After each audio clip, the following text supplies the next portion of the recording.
पिता गुस्से और विकृति से भरे मन के साथ बेटी के कमरे में घुस गया। बेटी जैसे ही उठकर उसका स्वागत करने वाली थी तभी गोली चल गई। गोली की आवाज सुनकर मां घबराकर दौड़ती हुई वहां पहुंची, लेकिन इससे पहले कि वह कुछ समझ पाती अगली ही पल उसे भी गोली मार दी गई। पत्नी और बेटी को मारने के बाद पिता के चेहरे पर जरा भी भाव नहीं बदला, बल्कि वह बेहद शांत होकर दोबारा बंदूक में गोलियां भरता है और सीधे बेटे के कमरे की ओर बढ़ जाता है। बेटा अपने पिता को देखकर बहुत खुश होता है, लेकिन उसे जरा भी अंदाजा नहीं होता कि आगे क्या होने वाला है। इस तरह पूरे परिवार में सिर्फ पिता ही बचता है, लेकिन उसे भी जिंदा रहने की कोई इच्छा नहीं होती। वह बिना झिझक बंदूक खुद पर तान लेता है और अपनी जान भी खत्म कर लेता है। दरअसल यह बूढ़ा पिता ऐसा इसलिए कर रहा था क्योंकि उसके और उसकी बेटी के बीच एक घिनौना और शर्मनाक रिश्ता था। दुर्भाग्य से बेटी के एक सहपाठी जॉन ने उन्हें रंगे हाथों देख लिया था और अगले ही दिन यह बात सबके सामने आ गई। पिता समाज की निंदा और बदनामी सहन नहीं कर पाया और उसे लगा कि अब इस दुनिया में उसका जीना मुमकिन नहीं है, इसलिए उसने बंदूक से पूरे परिवार का अंत कर दिया। सबको लगा कि कहानी यहीं खत्म हो गई, लेकिन किसी ने नहीं सोचा था कि बेटा जैक इस भयानक हादसे में चमत्कारिक रूप से बच जाएगा। शरीर ठीक होने के बाद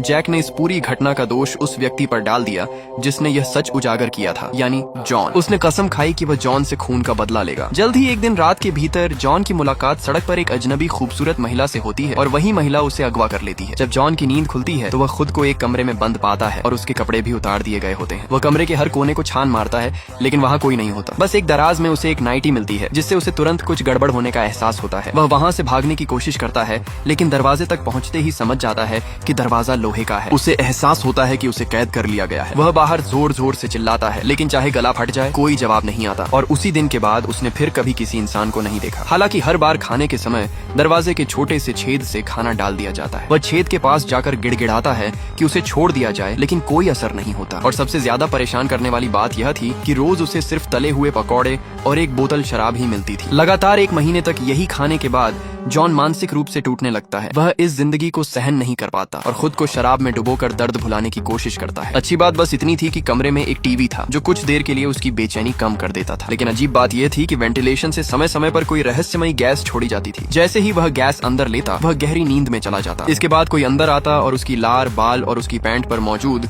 किसी अज्ञात तरल को ले जाता। शुरुआत में जॉन को खतरे का बिल्कुल एहसास नहीं होता, लेकिन एक दिन जब वह होश में आकर टीवी चालू करता है तो खबरों में एक महिला के साथ बलात्कार और हत्या की खबर दिखाई जाती है और वह महिला कोई और नहीं बल्कि उसकी पत्नी होती है। सबसे चौंकाने वाली बात यह थी कि पुलिस जांच के बाद जॉन को ही अपनी पत्नी की हत्या का आरोपी घोषित कर दिया जाता है। उसकी 3 साल की बेटी को अनाथालय भेज दिया जाता है। ये देखकर जॉन गुस्से में टीवी बंद कर देता है। उस पल उसका दिल मानो टुकड़ों में टूट जाता है। उस कमरे में बिताया गया हर एक पल उसके लिए यातना बन जाता है, लेकिन फिर भी जिंदगी आगे बढ़ती रहती है। समय के साथ जॉन को भ्रम होने लगते हैं। उसे लगता है कि कोई बिस्तर पर बैठकर उसका मजाक उड़ा रहा है, लेकिन जैसे ही वह पास जाता है वह इंसान अचानक गायब हो जाता है। जब जॉन पूरी तरह टूटने वाला होता है तभी उसे कमरे में एक छोटी सी सफेद चूहियां दिखाई देती है। दिन बीतते जाते हैं और वह चूहियां उसकी इकलौती दोस्त बन जाती है। कुछ समय बाद उस चूहिया के बच्चे भी हो जाते हैं। जॉन ने मन ही मन तय कर लिया कि वह उन सब की जिंदगी भर रक्षा करेगा, लेकिन किसे पता था कि अगले ही दिन वह छोटी सफेद चूहियां और उसके सारे बच्चे अचानक गायब हो जाएंगे। जॉन इस सदमे से उबर भी नहीं पाया था कि उसी दिन का खाना तय समय से पहले ही अंदर भेज दिया गया। जब उसने डिब्बा खोला तो अंदर की चीज देखकर वह सन्न रह गया और इसी घटना के बाद जॉन पूरी तरह टूट गया। उसने खुद को तबाह करने का फैसला कर लिया। वह आईना तोड़ देता है और टूटे हुए कांच के टुकड़ों से अपनी कलाई काट लेता है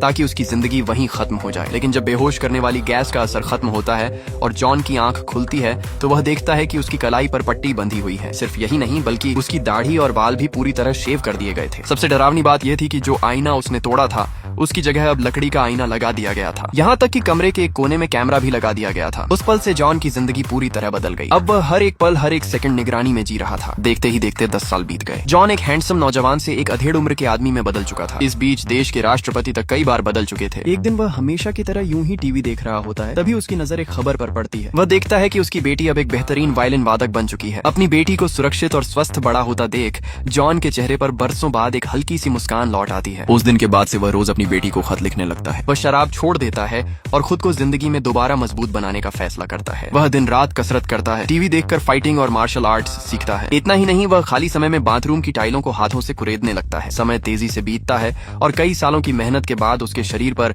मांसपेशियां उभर आती हैं और वह बाथरूम की टाइलों को ढीला करने में कामयाब हो जाता है। कैद के पूरे 20 साल बाद आखिरकार वह अपने भागने के प्लान को अंजाम देता है। वह टाइलें निकाल कर बने छेद से बाहर निकल जाता है, लेकिन तभी उसे याद आता है कि वह अपनी बेटी के खत लेना भूल गया है। उसी पल कमरे में फिर से रहस्यमयी गैस छोड़ दी जाती है। वह भागने की पूरी कोशिश करता है, लेकिन अब बहुत देर हो चुकी होती है। कुछ ही दिनों बाद जॉन को एक सूटकेस में बंद कर दिया जाता है और उसे सुनसान जगह पर फेंक दिया जाता है। 20 साल बाद पहली बार धूप देखने पर उसकी आंखें रोशनी से जलने लगती हैं। हैं और वह ठीक से देख भी नहीं पाता। जब वह थोड़ा संभलता है तो हैरानी से देखता है कि उसकी बेटी के सारे खत उसी के पास हैं। सिर्फ इतना ही नहीं बल्कि उसकी जेब में मोटी रकम भी रखी हुई होती है। लेकिन जॉन को अभी यह अंदाजा नहीं था कि उसके आगे एक और भी ज्यादा घिनौनी और बीमार साजिश उसका इंतजार कर रही है। जैसे ही वह सूटकेस से बाहर झांकता है तो वह देखता है कि कुछ दूरी पर एक रहस्यमयी महिला खड़ी है, मानो वहीं उसका इंतजार कर रही हो। उसकी पहचान जानने के लिए जॉन बिना एक पल गवाए उसके पीछे दौड़ पड़ता है। लेकिन जैसे ही वह उसे पकड़ने के करीब पहुंचता है तो कुछ युवा लड़के उसका रास्ता रोक लेते हैं। खुशकिस्मती से 20 साल की कैद में जॉन रोज टीवी देखकर फाइटिंग की प्रैक्टिस करता रहा था। वह कुछ ही पलों में उन सबको ढेर कर देता है। इसके बाद जॉन फिर से उस रहस्यमयी महिला को ढूंढने लगता है। जैसे ही उसकी नजर उस पीली छतरी पर पड़ती है वह तुरंत उसकी ओर दौड़ पड़ता है। वह उस रहस्यमयी महिला को पकड़ने ही वाला था, लेकिन तभी वह औरत अजीब तरह से अचानक गायब हो जाती है। उसी वक्त सड़क किनारे मौजूद एक महिला स्वयंसेवक दौड़ती हुई आई और उसने जॉन को समय रहते रोक लिया। उसने तुरंत समझ लिया कि जॉन किसी परेशानी में है, इसलिए मदद के इरादे से उसे अपना विजिटिंग कार्ड थमा दिया। शुरुआत में जॉन ने बिना पलटकर देखे वह कार्ड ले लिया और आगे बढ़ गया। फिर वह अपने बचपन के एक पुराने दोस्त से मिलने चला गया। 20 साल बाद जॉन को अचानक सामने देखकर उसका दोस्त सन्न रह गया। थोड़ी बातचीत के बाद दोस्त को पता चलता है कि जॉन को एक सनकी आदमी ने पूरे 20 साल तक कैद में रखा था। जॉन अपने दोस्त से उस रहस्यमयी आदमी को ढूंढने में मदद मांग ही रहा होता है कि तभी अचानक फोन की घंटी बज उठती है। हैरानी की बात यह थी कि फोन उसी रहस्यमयी व्यक्ति का था जिसने जॉन को कैद किया था। वह आदमी फोन पर जॉन का बेरहमी से मजाक उड़ाता है और उसे ताने मारता है कि वह इतने सालों तक बंद रहकर कितना बेबस था। वह जॉन से कहता है कि पहले वह खुद से यह सवाल करे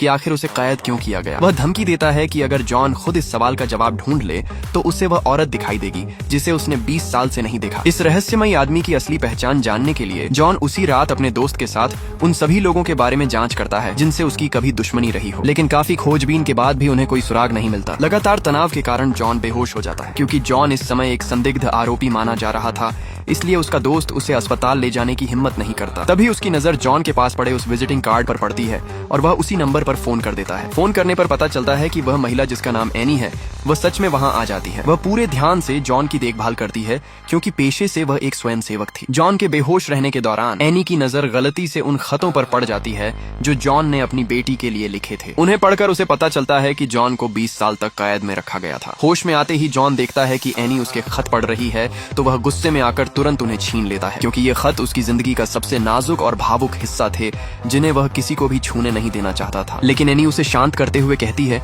कि वह उस रहस्यमयी आदमी की तलाश में उसकी मदद कर सकती है। ये सुनकर जॉन का गुस्सा आखिरकार शांत हो जाता है। उस आदमी को ढूंढने के लिए जॉन के दिमाग में अचानक एक बेहद साहसी योजना आती है। वह चाइना टाउन पहुंचता है और उन तले हुए पकौड़ों से सुराग ढूंढने का फैसला करता है जिन्हें वह 20 साल तक कैद में खाता रहा था। उस स्वाद को वह जिंदगी भर नहीं भूल सकता था। उसे यकीन था कि अगर उसे वही स्वाद मिल गया तो वह उसी रास्ते पर आगे बढ़कर उस जगह तक पहुंच जाएगा जहां उसे कैद रखा गया था। किस्मत ने आखिरकार उसका साथ दिया। दर्जनों पकौड़े की दुकानों पर खाने के बाद उसे आखिरकार वहीं जाना पहचाना स्वाद मिल गया। लेकिन वह तुरंत वहां से नहीं गया, बल्कि चुपचाप बैठकर किसी संदिग्ध आदमी के आने का इंतजार करने लगा। कई घंटे बीतने के बाद एक सूट पहने हुए अधेड़ उम्र का आदमी वहां आता है और बड़े आराम से पैक किए हुए पकौड़े उठा लेता है। उसके हाव भाव से साफ था कि वह वहां का नियमित ग्राहक है। जैसे ही वह आदमी बाहर निकलता है जॉन तुरंत अपनी बाइक उठाता है और उसका पीछा करने लगता है। आखिरकार वह उसे एक परित्यक्त फैक्ट्री तक ले जाता है। जॉन बिना देर किए बाहर खड़े पहरेदारों को ढेर कर देता है और अंदर घुस जाता है। लेकिन अंदर का नजारा देखकर वह चौंक जाता है। ये कोई फैक्ट्री नहीं थी। दीवारों पर लगे कैमरों को देखकर साफ पता चलता है कि यह जगह लोगों को कैद करने के लिए बनाई गई थी। ये देखकर जॉन सीधे मालिक के ऑफिस में घुस जाता है और उसे बांधकर सवाल करता है कि 20 साल पहले उसे क्यों बंद किया गया था। लेकिन मालिक कहता है कि उसे खुद कुछ नहीं पता, वह सिर्फ पैसे लेकर काम करता था और उसे अपने असली मालिक की पहचान कभी नहीं बताई गई। जॉन निराश ही हो रहा होता है कि तभी वहां एक अपराधी गिरोह के लोग पहुंच जाते हैं। उन्हें अंदाजा भी नहीं था कि जॉन ने 20 साल कैद में रहकर टीवी देखकर जो लड़ाई सीखी थी और वह बेकार नहीं गई। जॉन एक बार में उन्हें ढेर कर देता है। घर लौटने के बाद एनी बड़े ध्यान से उसके जख्मों पर पट्टी बांधती है। मन की घुटन कम करने के लिए जख्मों का इलाज होने के बाद जॉन बाहर शराब पीने चला जाता है। लेकिन जैसे ही वह फोन निकालकर उस रहस्यमयी आदमी को कॉल करने की कोशिश करता है, उसी पल उसे एहसास होता है कि फोन की घंटी उसके पीछे से सुनाई दे रही है। तभी उसे एहसास होता है कि वह रहस्यमयी आदमी उसी के सामने मौजूद है। जॉन उस पर झपटने की कोशिश करता है, लेकिन रहस्यमयी व्यक्ति पहले से तैयार रहता है और कुछ ही पलों में जॉन को काबू में कर लेता है। हैरानी की बात यह थी कि वह जॉन को मारता नहीं है, इसके बजाय वह उसके साथ एक खेल खेलने का फैसला करता है। वह शर्त रखता है कि अगर जॉन 3 दिनों के भीतर